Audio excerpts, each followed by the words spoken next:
या देवी सर्वभूतेषु शक्तिरूपेण संस्थिता नमस्तस्यै नमस्तस्यै नमस्तस्यै नमो नमः। जय माँ भगवती, जय माँ दुर्गा। आज के वीडियो में आप श्रवण करेंगे दुर्गा सप्तशती के दूसरे दिन का पाठ। जय माँ भगवती, जय माँ दुर्गा। नवरात्रि का दूसरा दिन माता ब्रह्मचारिणी की पूजा के लिए समर्पित है। माँ दुर्गा की 9 शक्तियों में से दूसरा स्वरूप ब्रह्मचारिणी का है। यहाँ ब्रह्म शब्द का अर्थ तपस्या से है। ब्रह्मचारिणी का अर्थ हुआ तप की चारिणी, अर्थात तप का आचरण करने वाली। ब्रह्मचारिणी देवी का स्वरूप पूर्ण ज्योतिर्मय एवं अत्यंत भव्य है। उनके बाएं हाथ में कमंडल और दाएं हाथ में जप की माला रहती है। माँ दुर्गा का ये दूसरा स्वरूप भक्तों और सिद्धों को अनंत फल प्रदान करने वाला है। इनकी उपासना से मनुष्य में तप, त्याग, वैराग्य, सदाचार, संयम की वृद्धि होती है। दुर्गा पूजा के दूसरे दिन इन्हीं की उपासना की जाती है। इस दिन साधक का मन स्वाधिष्ठान चक्र में स्थित होता है। इस चक्र में अवस्थित मन वाला योगी उनके कृपा और भक्ति प्राप्त करता है। तो चलिए अभी हम श्रवण करते हैं दुर्गा सप्तशती का पाठ। अध्याय पहला, भगवती की महिमा तथा मधु कैटभ का वध। भगवान विष्णु के सो जाने के कारण मधु और कैटभ को मारने के लिए ब्रह्मा जी ने जिनकी स्तुति की थी, उन देवी महाकाली की मैं स्तुति करता हूँ। वे अपने 10 हाथों में खड्ग, चक्र, गदा, बाण, धनुष, परिध, शूल, भूषंडी, मस्तक और शंख धारण करती हैं। वे त्रिनेत्रों वाली हैं। उन्होंने अपने समस्त अंगों में दिव्य आभूषण धारण कर रखे हैं। मार्कंडेय ऋषि बोले, सूर्य के पुत्र सावरणी जो 8वें मनु कहलाते हैं, उनके पैदा होने की कथा विस्तार पूर्वक सुनाता हूँ। हे ऋषियों, उसे ध्यान से सुनिए। प्राचीन काल में स्वारोचिष मनवंतर में चैत्र वंश में सुर्थ नाम के एक राजा थे। उनका सारी पृथ्वी पर राज्य था। वे अपनी प्रजा का औरस पुत्रों की तरह पालन पोषण करते थे। इतना होने पर भी कोला विध्वंसियों के राजा के साथ उनकी शत्रुता हो गई। उनका कोला विध्वंसियों के साथ युद्ध शुरू हो गया। यद्यपि कोला विध्वंसी संख्या में कम थे, फिर भी उन्होंने सुर्थ पर विजय प्राप्त कर ली। इसके बाद राजा सुर्थ अपने नगर में आकर अपने देश का शासन करने लगा। परंतु कोला विध्वंसियों ने यहाँ भी राजा सुर्थ पर आक्रमण कर दिया। राजा सुर्थ का बुरा समय जानकर उसके दुरात्मा, दुष्ट और बलवान मंत्रियों ने राजा की सेना, कोष आदि पर अपना अधिकार जमा लिया। अपना बुरा समय समझकर राजा सुर्थ अकेला ही घोड़े पर बैठकर हिरण का शिकार खेलने के बहाने घने जंगल में चला गया। वहां पर उसे एक आश्रम दिखाई दिया, जहां पर जंगली पशु अपनी पारंपरिक हिंसावृत्ति को छोड़कर शांतिपूर्वक विचरण कर रहे थे। वे आश्रम मेधा मुनि का था। आश्रम में पहुंचकर राजा सुर्थ ने अपने आसन पर विराजमान महर्षि मेधा को दंडवत प्रणाम किया। मुनि द्वारा उचित सत्कार पाने के कारण राजा सुर्थ कुछ काल तक वहां इधर उधर विचरण करता हुआ आश्रम में ही रहने लगा। कुछ काल तक आश्रम में रहने के बाद राजा सुर्थ के मन को राज्य की ममता ने आकृष्ट कर लिया। वे सोचने लगा, जिस प्रकार प्रजा का पालन मैंने पुत्रवत किया था तथा मेरे पूर्वज जिसे पूर्व काल से पालते आए थे, आज वे राज्य मुझसे छिन गया है। मेरे ही नौकर चाकर और मंत्री दुराचारी हो गए हैं। पता नहीं अब वे प्रजा का पालन धर्म पूर्वक करते होंगे या नहीं। मेरा श्रेष्ठ शूरवीर हाथी जो सदा मद की वर्षा करता रहता था, वे ना जाने क्या क्या कष्ट उठा रहा होगा। मेरे आज्ञाकारी नौकर चाकर जो प्रतिदिन प्रसन्नता से धन और भोजन प्राप्त किया करते थे, अब वे दूसरे राजा की आज्ञा का पालन करते होंगे। मेरे कठिन परिश्रम से भरे पूरे कोष को बेफिजूल खर्च करके खाली कर देंगे? क्या वास्तव में मेरे द्वारा संचित खजाना सचमुच नष्ट हो जाएगा? इस प्रकार और भी बातें राजा के मन को व्यथित करने लगी। इस प्रकार सोचते सोचते एक दिन आश्रम के पास राजा सूर्थ की भेंट एक वैश्य से हुई। राजा ने उससे पूछा, तुम कौन हो? यहाँ किस लिए आए हो? तुम्हारा मुख मलिन और शोकग्रस्त दिखाई दे रहा है, इसका क्या कारण है? वैश्य ने उत्तर दिया, मेरा नाम समाधि है।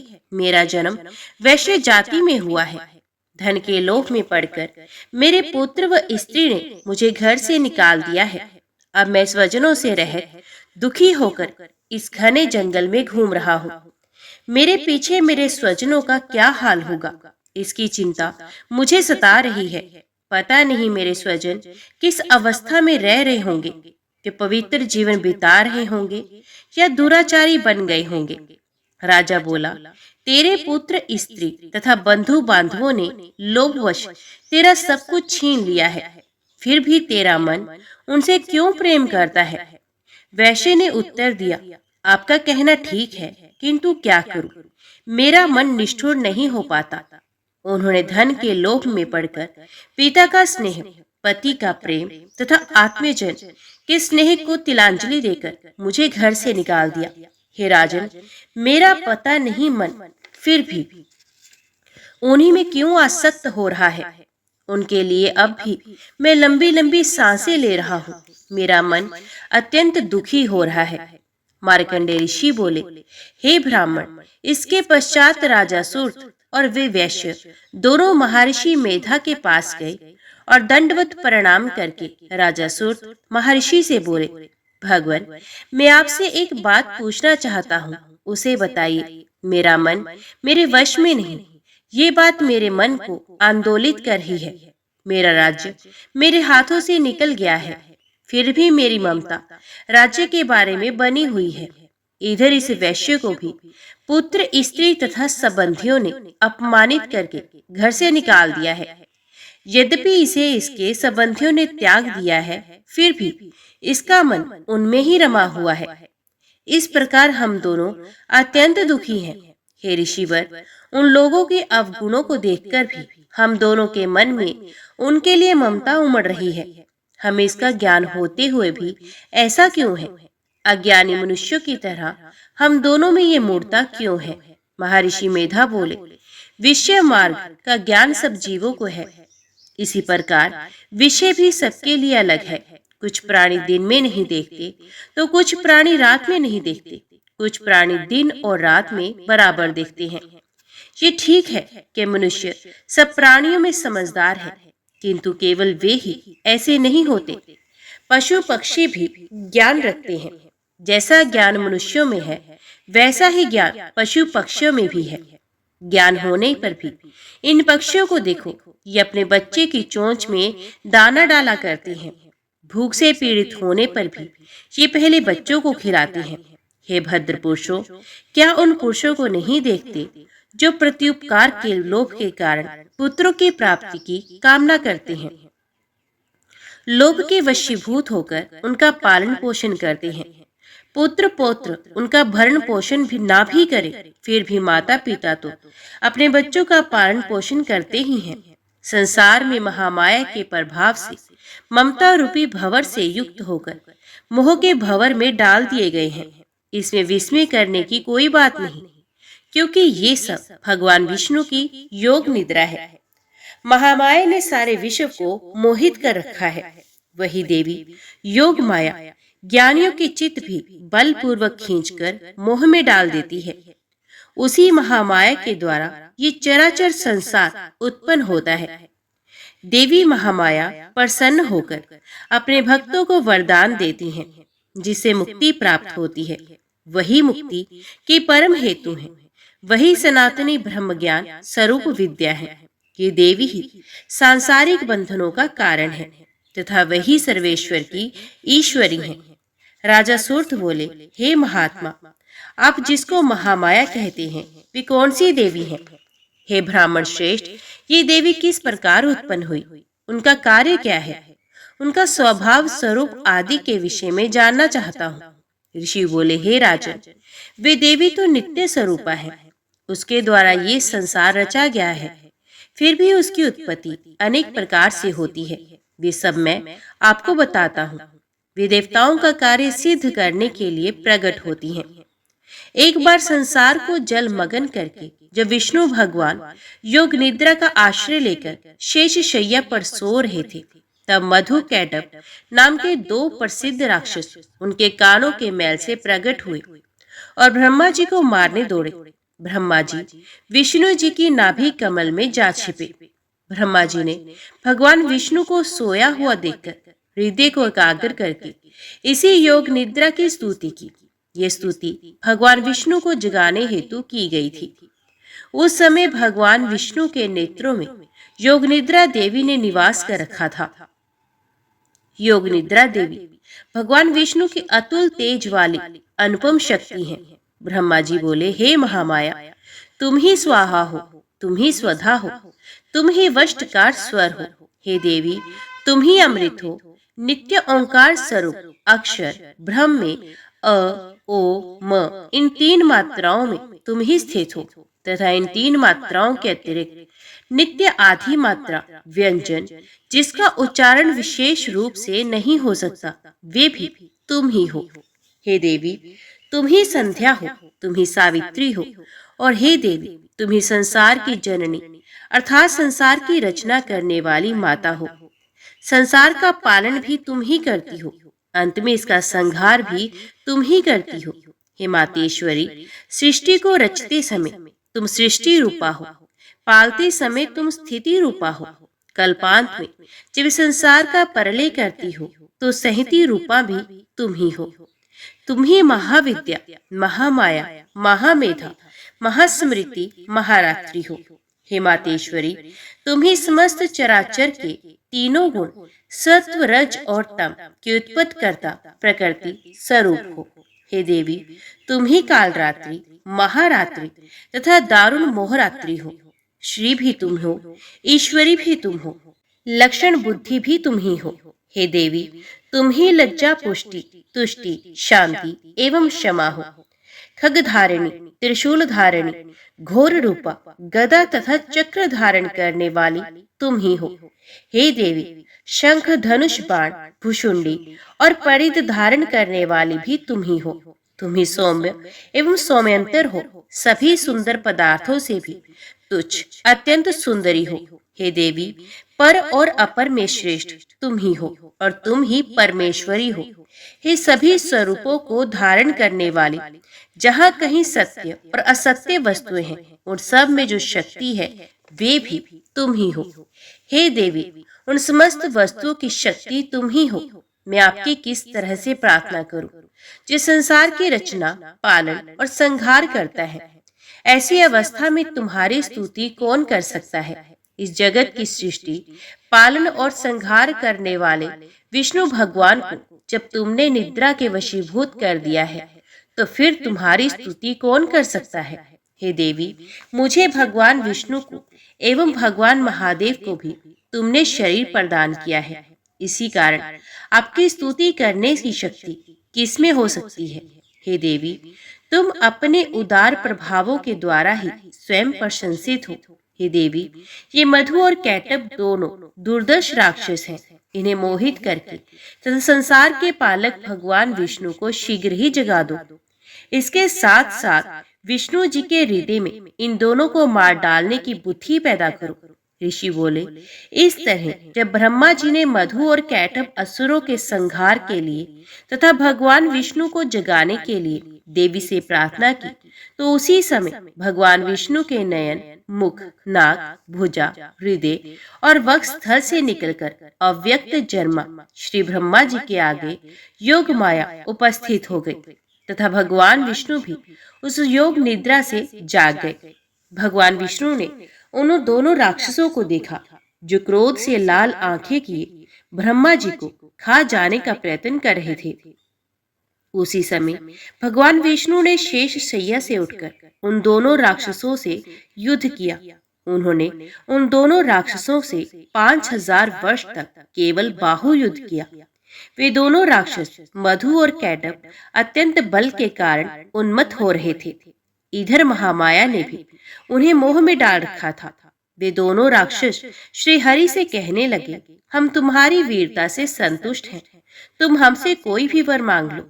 श्री हरि बोले, यदि तुम दोनों मुझसे प्रसन्न हो तो अब मेरे हाथों से मारे जाओ। बस इतना सा ही मैं तुमसे वर मांगता हूँ, यहाँ दूसरे किसी वर से क्या लेना है। ऋषि ने कहा। इस प्रकार धोखे में आ जाने पर जब भगवान श्री हरि ने उन दोनों से ये वरदान ले लिया तो वे दोनों राक्षस श्री हरि से कहने लगे, हमें सब जगह जल ही जल दिखाई देता है, इसलिए हमारा वध इस स्थान पर कीजिए जहाँ पृथ्वी पर पानी न हो। ऋषि मेधा ने कहा, तथास्तु, ऐसा ही होगा। कहकर शंख चक्र गदाधारी भगवान ने उन दोनों के सर अपनी जंघाओं पर रखकर चक्र से काट डाले। इस प्रकार ये महामाया देवी श्री ब्रह्मा जी की प्रार्थना पर स्वयं उत्पन्न हुई। हे राजन, मैं अब इसके प्रभाव को बताता हूँ, आप ध्यान से सुनिए। जय माँ दुर्गा। दूसरा अध्याय, देवी जी का प्रादुर्भाव व महिषासुर की सेना का वध। ऋषि बोले, प्राचीन काल में देवताओं और राक्षसों में 100 वर्ष तक युद्ध चलता रहा। उस समय राक्षसों के स्वामी महिषासुर और देवताओं के स्वामी इंद्र थे। इस युद्ध में देवताओं की सेना महाबली राक्षसों से पराजित हो गई। सब देवताओं पर विजय प्राप्त कर महिषासुर स्वयं इंद्र बन बैठा। पराजित होने पर देवता ब्रह्मा जी के नेतृत्व में भगवान विष्णु और भगवान शंकर की शरण में गए। उन्होंने उनको अपनी पराजय तथा महिषासुर के बल और प्रताप का संपूर्ण विवरण सुनाया। महिषासुर ने सूर्य, इंद्र, अग्नि, वायु, चंद्रमा, यम, वरुण तथा अन्य देवताओं के सभी अधिकार छीन लिए हैं। वे स्वयं ही सबका अधिपति बन गया है। उसने सभी देवताओं को स्वर्ग से निकाल दिया है। महिषासुर महान दुरात्मा है। सभी देवता पृथ्वी पर मनुष्यों की भांति विचरते हैं। अब हम आपकी शरण में आए हैं, उसके वध का कोई उपाय कीजिए। देवताओं की दीन वाणी सुनकर भगवान विष्णु और भगवान शिव अत्यधिक क्रोध में भर गए। उनकी भ्रुकुटी टन गई और आंखें लाल हो गई। उसी समय ब्रह्मा, विष्णु और शिव के मुंह से पूर्ण क्रोध के कारण एक महान तेज प्रकट हुआ। इसी प्रकार अन्य सभी देवताओं के शरीर से भी बड़ा भारी तेज निकला। वे सब तेज मिलकर एकाकार हो गया। महान तेज का एक पुंज जाज्वल्यमान पर्वत सा जान पड़ता था। देवताओं ने देखा, उसकी ज्वालाएं संपूर्ण दिशाओं में व्याप्त हो रही हैं। वे तेज पुंज सभी देवताओं के शरीर से प्रकट होने के कारण उसकी तुलना किसी से भी नहीं की जा सकती थी। एकत्रित होने पर वे पुंज एक नारी के रूप में परिणित हो गया और उसके प्रकाश से तीनों लोक भर गए। भगवान शंकर के तेज से उस देवी का मुख प्रकट हुआ। यमराज के तेज से देवी के बाल प्रकट हुए तथा विष्णु भगवान के तेज से देवी की भुजाएं प्रकट हुई। चंद्रमा के तेज से देवी के दोनों स्तन, इंद्र के तेज से उनका कट प्रदेश, वरुण के तेज से देवी की जंघा एवं उरुस्थल, पृथ्वी के तेज से नितंभों का निर्माण हुआ। ब्रह्मा जी के तेज से देवी के दोनों चरण, सूर्य के तेज से चरणों की उंगलियां, वसुओं के तेज से हाथों की उंगलियों का, कुबेर के तेज से नासिका का निर्माण हुआ। प्रजापति के तेज से दांतों का, अग्नि के तेज से तीनों नेत्रों का निर्माण हुआ। संध्याओं के तेज से दोनों बाहों का, वायु के तेज से दोनों कानों का निर्माण हुआ। इसी प्रकार दूसरे देवताओं के तेज से कल्याणकारी देवी का प्रादुर्भाव हुआ। समस्त देवताओं के तेज पुंज से प्रकट हुई देवी को देखकर महिषासुर से पीड़ित सभी देवताओं की प्रसन्नता का ठिकाना न रहा। भगवान शिव ने अपने त्रिशूलों में से एक त्रिशूल देवी को दिया। भगवान विष्णु ने अपने चक्र में से एक चक्र देवी को दिया। वरुण ने शंख, अग्नि ने शक्ति, पवन ने धनुष और बाणों से भरा तरकश देवी को प्रदान किया। इसी प्रकार इंद्र ने अपने वज्र में से एक वज्र, ऐरावत हाथी से उतारकर एक घंटा देवी को प्रदान किया। यमराज ने काल दंड से दंड, वरुण ने पाश, प्रजापति ने स्फटिक की माला तथा ब्रह्मा जी ने कमंडल से कमंडल प्रदान किया। सूर्य भगवान ने देवी के समस्त रोमकूपों में अपनी किरणों का तेज भर दिया। काल ने उन्हें चमकती हुई ढाल और तलवार दी। क्षीरसागर ने उन्हें उज्जवल हार तथा सभी जीर्ण न होने वाले 2 दिव्य वस्त्र भेंट किए। साथ ही उन्हें दिव्य चूड़ामणि, कानों के लिए 2 दिव्य कुंडल तथा कड़े प्रदान किए। इसके साथ ही उन्हें उज्जवल अर्धचंद्र, बाहों के लिए बाजूबंद, चरणों के लिए नुपुर, गले के लिए सुंदर हंसली प्रदान की। अंगुलियों के लिए रत्न जड़ित अंगूठियां भी प्रदान की। विश्वकर्मा ने उन्हें फरसा और कई प्रकार के अस्त्र और अभेद्य कवच प्रदान किए। इसके अतिरिक्त कभी न मुरझाने वाले कमल के फूलों की मालाएं भी भेंट की। समुद्र ने उन्हें सुंदर कमल के पुष्प भेंट किए। हिमालय ने सवारी के लिए उन्हें सिंह और तरह तरह के रत्न भेंट किए। यक्षराज कुबेर ने उन्हें मधु से भरा हुआ पात्र तथा शेष नाग ने बहुमूल्य मणियों से विभूषित नागहार भेंट किया। इसी प्रकार अन्य सभी देवताओं ने भी अनेक प्रकार के आभूषण और आयुध भेंट किए। इस प्रकार सम्मानित होने पर देवी ने उच्च स्वर से गर्जना की। उनके इस भयंकर नाद से समस्त भूमंडल और आकाश गूंज उठा। देवी के अट्टहास से पृथ्वी कांपने लगी। ये घोर गर्जना कहीं समा न सकी। समस्त लोग क्षुब्ध हो गए। समुद्र में ऊंची ऊंची लहरें उठने लगी। पृथ्वी हिलने लगी। सभी देवता प्रसन्न होकर सिंह वाहिनी देवी की जय जयकार करने लगे। ऋषि मुनि भी भगवती देवी की नम्रता पूर्वक प्रार्थना करने लगे। इस प्रकार देवी भगवती ने सारे विश्व को भय मुक्त कर दिया। असुर सेना भी हथियारों सहित लड़ने को तैयार हो गई। महिषासुर क्रोधित होकर बोला, ये क्या हो रहा है? महिषासुर सेना के साथ उस तरफ दौड़ा जहां पर देवी भगवती अट्टहास कर रही थी। उसी समय उसने तीनों लोकों में व्याप्त भगवती को देखा। महिषासुर देखता है कि विश्व व्यापिनी देवी भगवती अपने चरणों के बोझ से पृथ्वी को रसातल में दबा रही हैं और अपने मुकुट से आकाश को छू रही हैं। उनके धनुष के टंकार से सारा पाताल लोक कंपायमान हो रहा है। महिषासुर ने देखा कि देवी भगवती ने अपनी सहस्रों भुजाएं सब दिशाओं में फैला रखी हैं। देवी का राक्षसों के साथ युद्ध प्रारंभ हो गया। अनेकों प्रकार के अस्त्रों शस्त्रों से सबकी सब दिशाएं उद्भाषित होने लगी। महिषासुर की सेना का सेनापति चिक्षुर आगे बढ़कर देवी के साथ युद्ध करने लगा। दूसरे राक्षसों की चतुरंगनी सेना लेकर चामर भी लड़ने लगा। उदगर नामक महादैत्य भी 60,000 महारथियों को लेकर युद्ध में कूद पड़ा। महाहनु नामक दैत्य 1 करोड़ रथियों को लेकर और 80 लोमा नामक असुर 5 करोड़ सैनिकों को लेकर युद्ध करने लगा। वाशकल नामक राक्षस 60 लाख सैनिकों के साथ युद्ध क्षेत्र में कूद पड़ा। वृत्त नामक राक्षस भी 1 करोड़ रथी सेना लेकर युद्ध के मैदान में कूद पड़ा। विडालक्ष नामक राक्षस भी 1.5 करोड़ सेना लेकर भगवती से युद्ध करने लगा। अन्य राक्षस भी अपनी सेना, रथ, घोड़े, हाथी लेकर देवी भगवती से युद्ध करने लगे। राक्षसी सेना तोमर, भिंदीपाल, शक्ति, मूसल, परशु, पट्टिश, खड़ग आदि शस्त्रों से लैस भगवती के साथ युद्ध करने लगी। कुछ राक्षसों ने देवी पर शक्तियां और पाश फेंके। देवी भगवती ने राक्षसों द्वारा अपने ऊपर फेंके गए अस्त्र शस्त्रों को इस प्रकार काट डाला कि मानो कोई गाजर मूली काट रहा हो। चंडी देवी के तेज को देखकर देवता और ऋषि उनकी स्तुति करने लगे। इससे देवी उत्साहित होकर अपने शस्त्रों द्वारा राक्षस सेना को निशाना बनाने लगी। उनका वाहन शेर भी क्रोधित होकर गर्दन के बालों को हिलाने लगा तथा दहाड़ने लगा। वे राक्षसों की सेना में इस प्रकार घूमने लगा मानो वन में आग लग गई हो। देवी क्रोध में भरकर नथुने फुलाकर श्वास छोड़ने लगी। उनके प्रत्येक श्वास से सैकड़ों हजारों गण पैदा हो गए। उन गणों ने खग, भिंदीपाल, परशु, पट्टिश आदि से युद्ध करना शुरू कर दिया। वे देवी के गण राक्षसों का नाश करने लगे। कुछ गण नगाड़े, शंख आदि बजाने लगे। कुछ गण मृदंग बजाने लगे।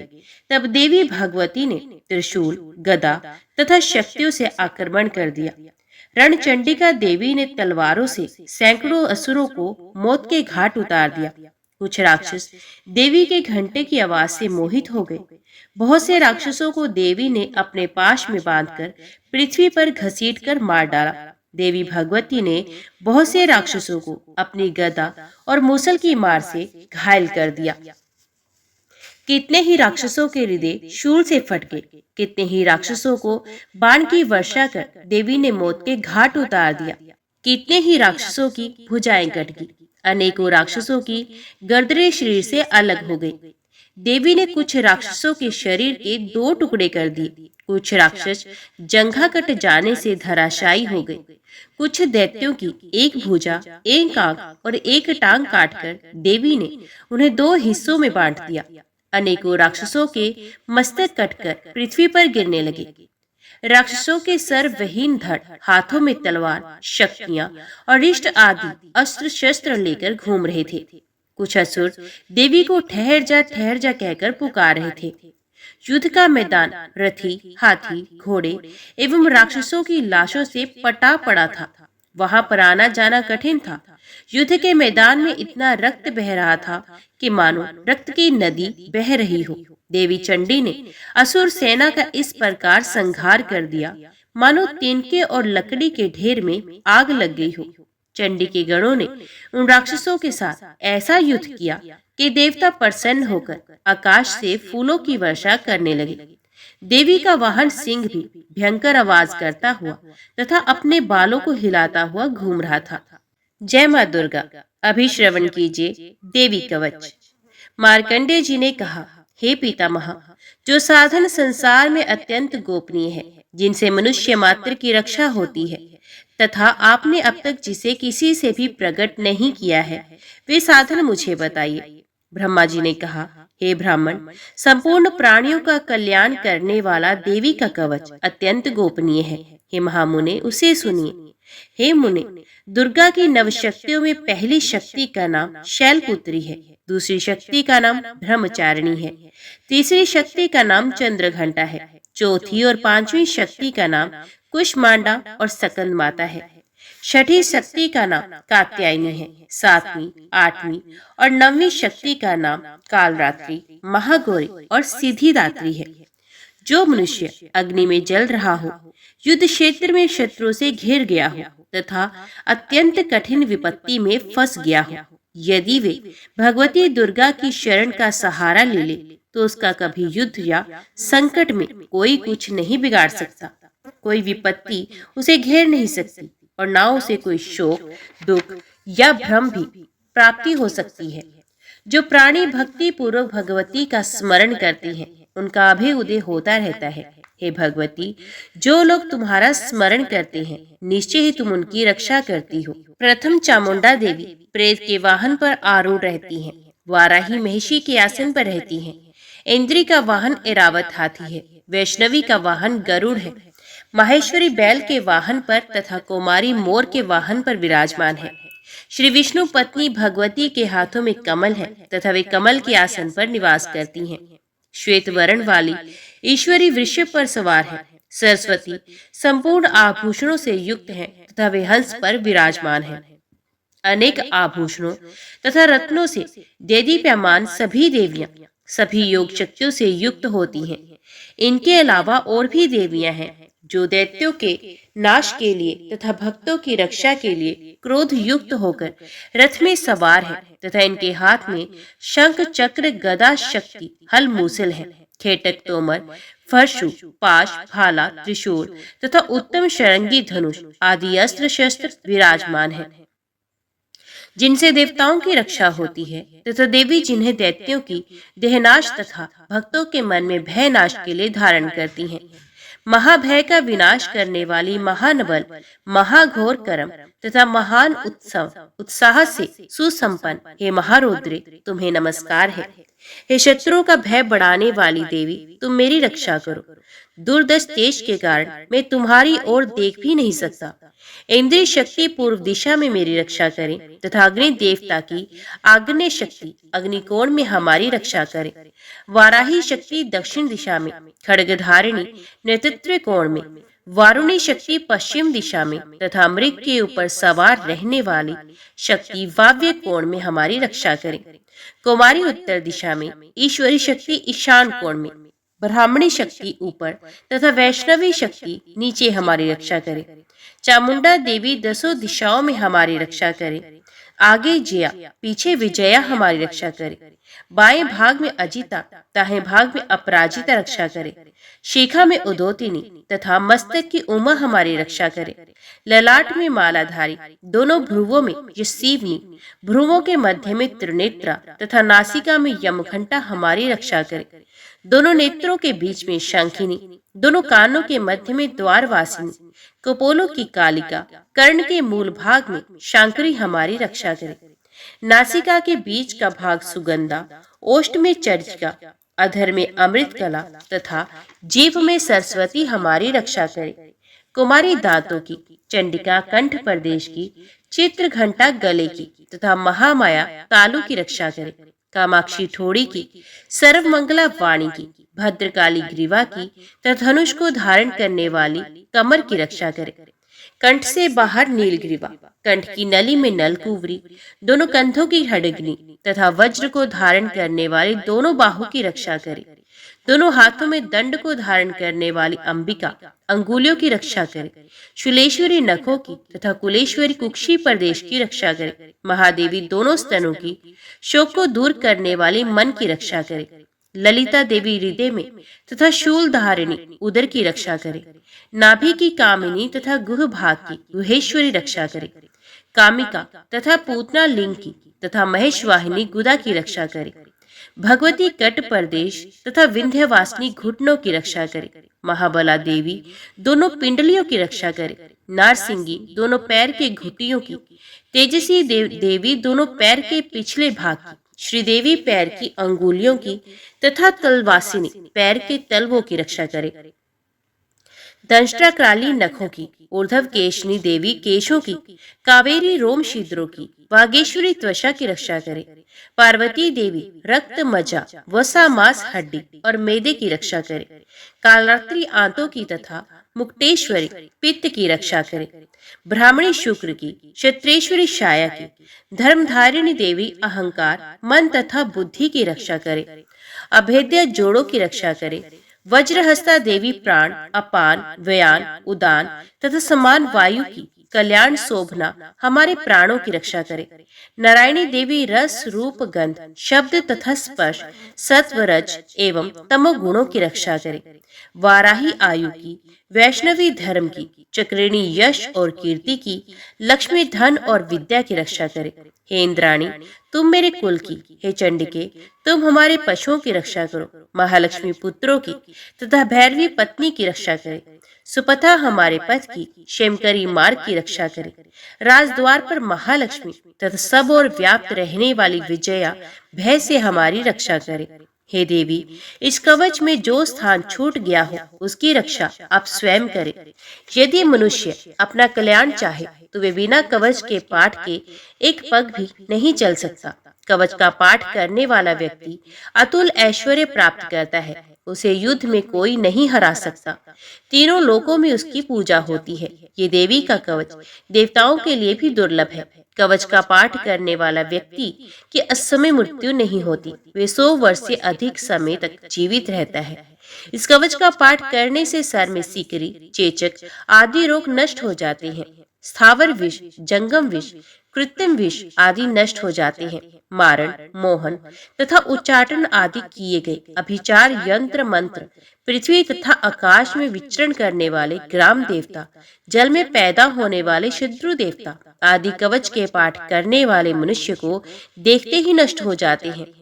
कवचधारी पुरुष को राजा के द्वारा सम्मान प्राप्त होता है। कवच मनुष्य के तेज में वृद्धि करता है। उसकी कीर्ति संसार में प्रतिदिन बढ़ती रहती है। जो इस कवच का पाठ कर सप्तशती का पाठ करता है उसकी पुत्र पौत्रादि संतति चिरकाल तक विद्यमान रहती है। इस कवच का पाठ करने वाला सुंदर रूप को पाकर सदा शिव के साथ आनंद पाता है। जय माँ दुर्गा।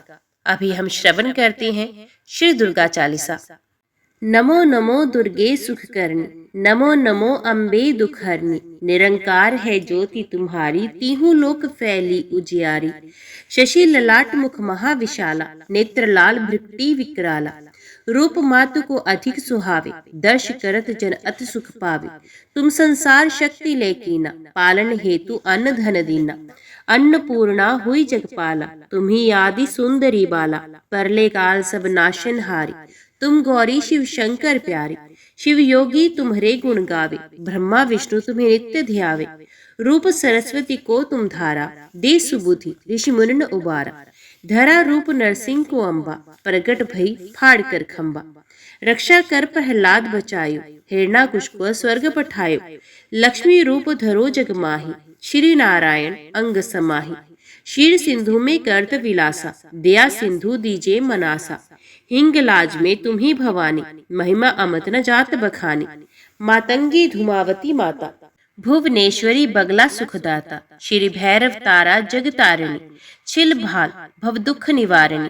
केहर वाहन सोह भवानी, लांगुर वीर चलत अगवानी। कर में खप्पर खड़ग विराजे, जाको देख काल ढरबाजे। सोहे अस्त्र और त्रिशूला, जाते उठत शत्रु है शूला। नागकोटि में तुम ही विराज, तीहू लोकों में डंका बाजे। शुंभ निशुंभ दानव तुम मारे, रक्त बीज शंखन संघारे। महिषासुर नृप अतभिमानी, जय अघभार मही अकुलानी। रूप कराल काली को धारा, सेन सहित तुम ते संघारा। परिगाढ़ संतन पर जब जब, भई सहाय मात तुम तब तब। अमरपुरी औरो सब लोका, तब महिमा सब रहे अशोका। वाला में है ज्योति तुम्हारी, तुम्हें सदा पूजे नर नारी। प्रेम भक्ति से जो जस गावे, दुख दारिद्र निकट नहीं आवे। ध्यावे तुम्हें जो नर मन लाए, जन्म रण ताको छुट जाए। जोगी सुरमुन कहत पुकारे, योग न हो बिन शक्ति तुम्हारी। शंकर आचारज तप कीनो, कामर क्रोध जीत सब लीनो। निज दिन ध्यान धरो शंकर को, काहू काल नहीं सुमिरो तुमको। शक्ति रूप को मरम न पायो, शक्ति गई तब मन पछतायो। शरणागत हुई कीर्ति बिखानी, जय जय जय जगदम्ब भवानी। भई प्रसन्न आदि जगदम्बा, ते शक्ति नहीं कीन विलंबा। मोको मात कष्ट अत घेरो, तुम बिन कौन हरे दुख मेरो। आशा तृष्णा निपट सतावे, रिपु मूर्ख मोह अत डर पावे। शत्रु नाश कीजिए महारानी, सुमरो इकचित तुम्हें भवानी। क्रो कृपा हे मात दयाला, रिद्धि सिद्धि दे करो निहाला। जब लग ज्यों दया फल पाओ, तुम्हारो जस मैं सदा सुनाओ। दुर्गा चालीसा जो गावे, सब सुख भोग परम पद पावे। देवी दास शरण निज जाने, करो कृपा जगदम्ब भवानी। दोहा। शरणागत रक्षा करे, भक्त रहे निशंक। मैं आया तेरी शरण में, मात लीजिए अंक। जय माँ भगवती, जय माँ दुर्गा। आज की वीडियो में इतना ही। उम्मीद करती हूँ वीडियो आपको पसंद आई होगी। वीडियो पसंद आई हो तो वीडियो को लाइक और चैनल को सब्सक्राइब जरूर कीजिएगा। जय माता दी लिखकर कमेंट बॉक्स में अपनी हाजिरी और अपने सुझाव देना ना भूलेगा। तो मिलते हैं अगली कथा अगले अध्याय के साथ। तब तक के लिए देखते व सुनते रहिए। जय मां कंजक, जय माता दी।